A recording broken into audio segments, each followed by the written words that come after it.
Everyone, my name is Ankur and I welcome to all on your channel R2M. Today we will discuss the most confusing topic of thermodynamics when we deal with energy, entropy, adiabatic system, universe. Then many aspirants feel difficulty when they ask the question like statement type on these topics. So today I will give you the clear cut explanation of all these topics and you will never feel any difficulty when any statement type question came in the exam. So be with me, let's start the session. First point, energy of an isolated system remains constant. This point you have to remember. Energy of an isolated system remains constant. अब आप सभी को पता होगा जब भी हम बोलेंगे आइसोलेटेड सिस्टम तो उसके अंदर आपको पता होगा नो मास इंटरेक्शन और no energy interaction. Isolated system में कोई भी मास इंटरेक्शन नहीं होता है और कोई भी एनर्जी इंटरेक्शन नहीं होता है. और एनर्जी इंटरेक्शन दो टाइप से होता है, एक होता है हीट इंटरेक्शन, एक होता है वर्क इंटरेक्शन. यह सभी को पता होगा. तो अगर हम फर्स्ट लॉ को लगाएं del Q is equal to D E plus del W, तो आपको पता है कोई हीट इंटरेक्शन नहीं है तो ये जीरो, कोई वर्क इंटरेक्शन नहीं है तो ये जीरो, तो डी ई जीरो हो गया, एनर्जी कांस्टेंट. तो इस लाइन से हम लोग ये बोलते हैं कि energy of an isolated system remains constant. तो पहला पॉइंट आपको ये ध्यान रखना है. दूसरा पॉइंट, आप सभी को पता होगा कि universe is an example of isolated system. तो अगर आइसोलेटेड सिस्टम की एनर्जी कांस्टेंट है तो यूनिवर्स की भी एनर्जी कांस्टेंट होगी, बिकॉज यूनिवर्स भी आइसोलेटेड सिस्टम का एग्जाम्पल है. तो सेकंड पॉइंट आपको याद करना है, energy of universe remains constant and universe is an example of isolated system.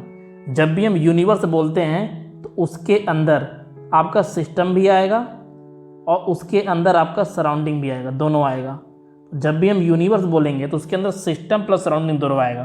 तो आपको दो पॉइंट याद रखना है, energy of an isolated system remains constant, universe is an example of isolated system, therefore energy of universe remains constant.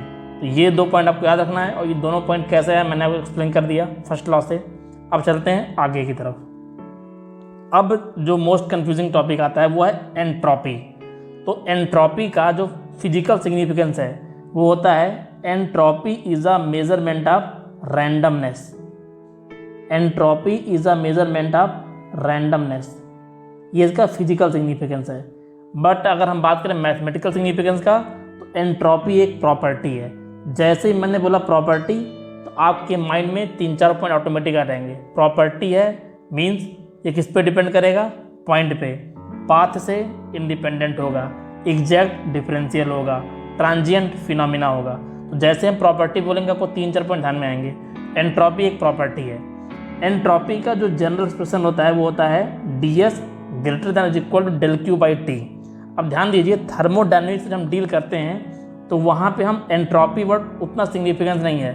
Thermodynamics के अंदर हम लोग जल्दी बोलते हैं एंट्रोपी ट्रांसफ़र, इसीलिए मैक्सिमम जगह आप डी एस ही देखेंगे.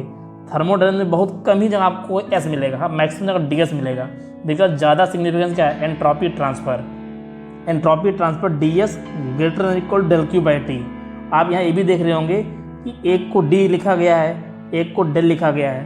तो जितनी भी प्रॉपर्टी हैं उसको डी से दिखाते हैं और जितने भी पाथ फंक्शन हैं हीट और वर्क उसको डेल से दिखाते हैं. ये भी ध्यान रखिएगा, D S greater than equal to del Q by T. अब यहाँ से अगर आप ये बताइए अगर हम इक्वल टू का साइन लें तो एक केस बनेगा D S equal to del Q by T. ठीक है, तो आपका जो एक साइन बनेगा D S is equal to del Q by T. Clear. अब जैसे इक्वल टू का साइन लगाएंगे तो ये हो जाएगा रिवर्सिबल प्रोसेस के लिए. तो D S is equal del Q by T, this is true for a reversible process. तो इक्वलिटी का साइन आप लगाएंगे तो हो जाएगा रिवर्सिबल प्रोसेस.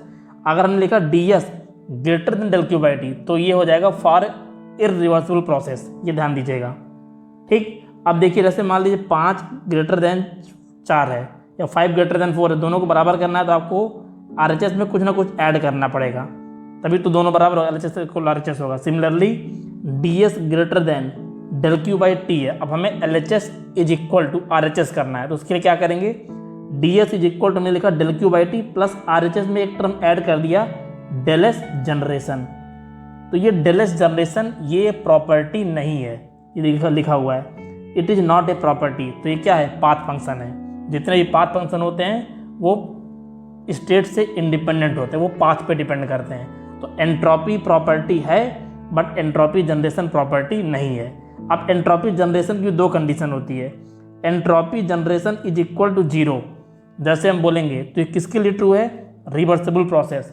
अगर entropy generation is equal to zero है तो ये ट्रू है रिवर्सिबल प्रोसेस के लिए, और entropy generation greater than zero है तो ये ट्रू है इररिवर्सिबल प्रोसेस के लिए।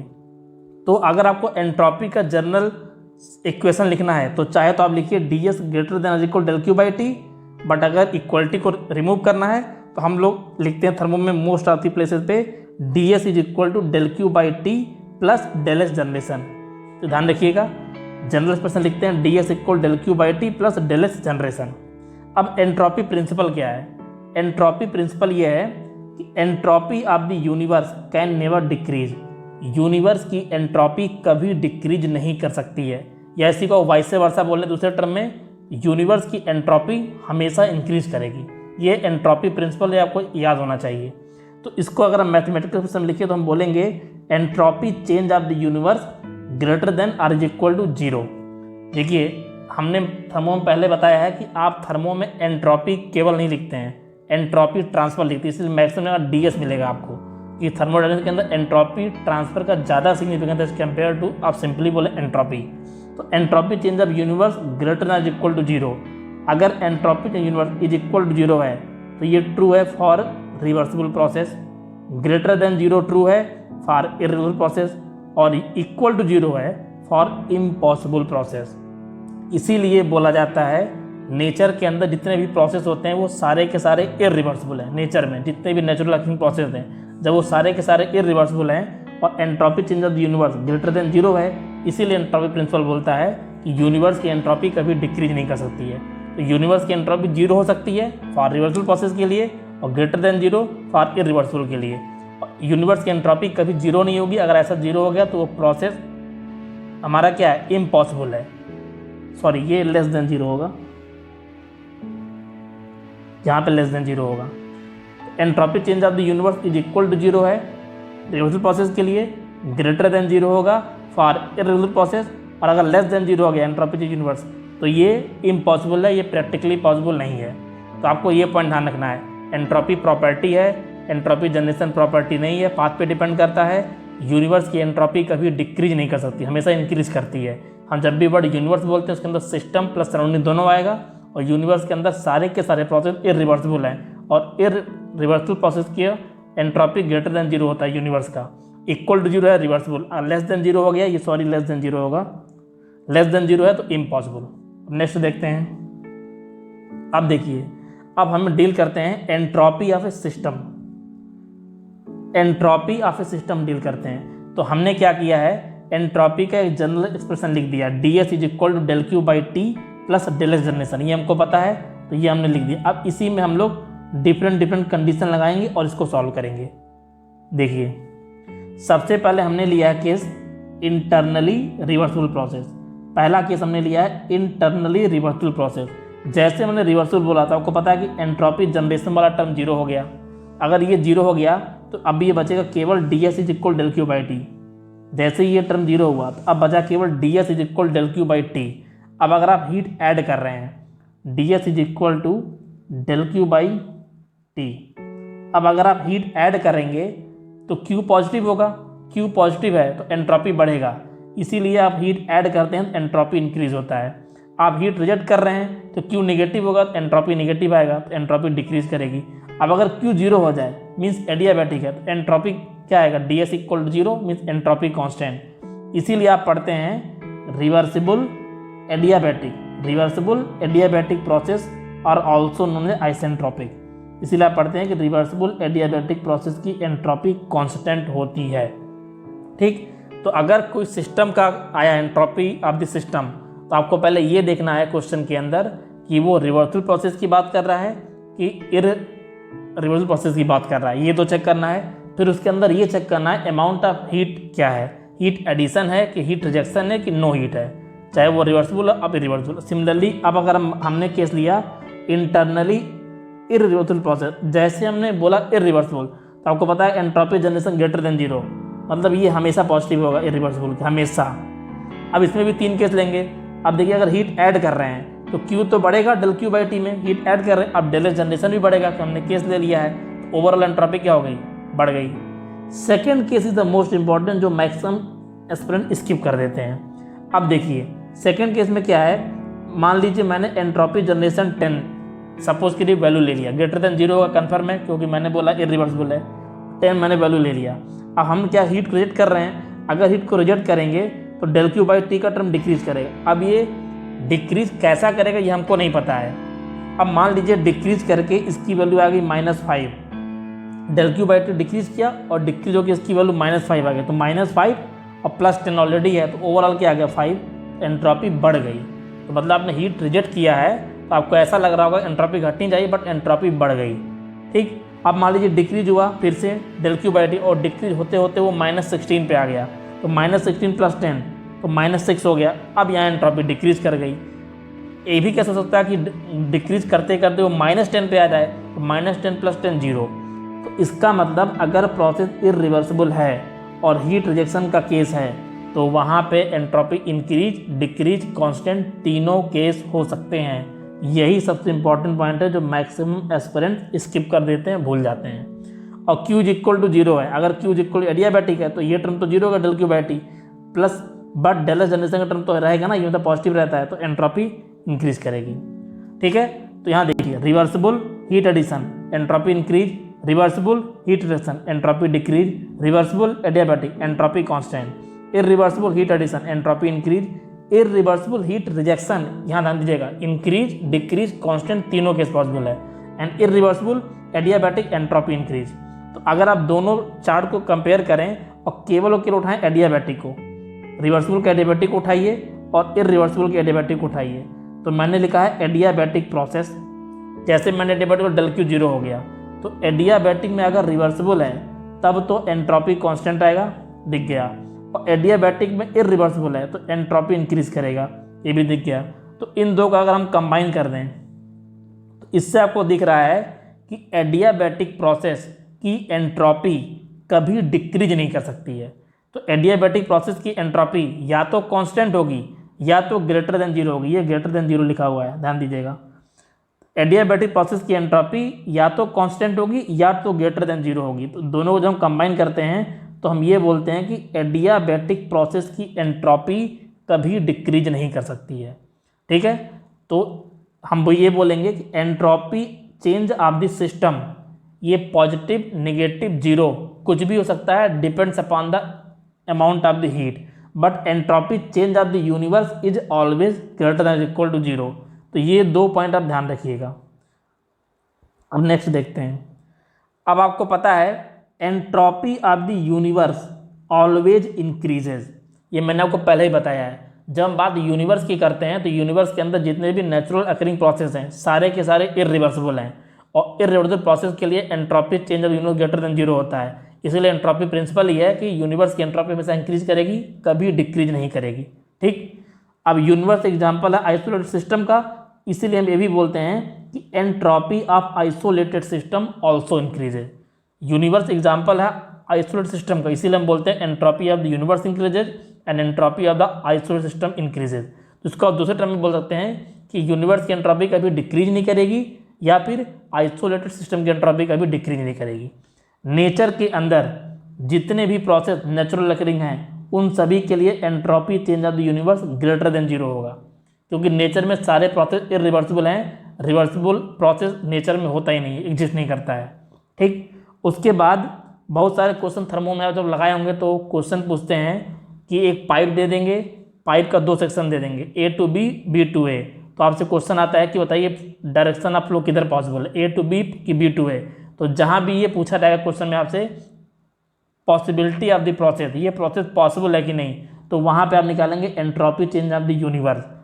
नेचर के अंदर केवल और केवल वही प्रोसेस पॉसिबल हैं जिसका entropy change of the universe greater than 0 है। मैंने पहले बताया entropy change of the universe equal to 0 reversible, और रिवर्सिबल ऐसा कुछ एग्जिस्ट नहीं करता प्रैक्टिकली। तो नेचर के अंदर इरिवर्सिबल प्रोसेस सारे के सारे होते हैं, इसीलिए entropy change of the universe greater than 0 होता है। तो जब भी आपको पॉसिबिलिटी ऑफ प्रोसेस पूछेगा तो आप हमेशा निकालिएगा entropy change of the universe greater than zero. अगर ग्रेटर देन जीरो है तो वो प्रोसेस पॉसिबल होगा, अगर ये लेस देन जीरो हो गया तो वो प्रोसेस इम्पॉसिबल है, नेचर में प्रैक्टिकली नहीं हो सकता है।